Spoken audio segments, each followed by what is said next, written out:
Yes, right. I'm from El Paso, and I went to school with the Incarnate Word Sisters, and then I went to high school to another Catholic high school. This is in 1966, so in those days we thought, will I be married or will I be single or will I be a sister? I decided to join the convent, and I figured, well, what do I have to lose? If it doesn't work, I just come home. So I joined the Incarnate Word Sisters and came to San Antonio.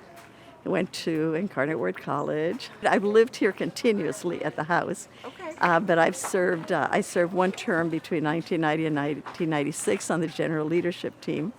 And then in 2008 to 2014, I was General Superior. And then in 2015, I came back here. My field is theology, so I have, a master's in doctrine and theology.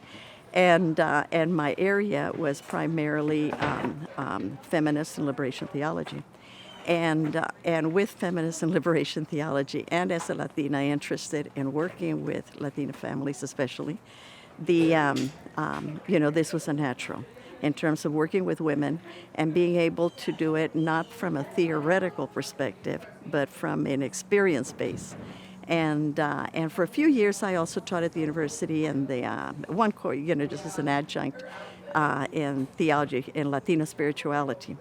So those are my two, feminist theology, Latino spirituality, and so that's what keeps me here.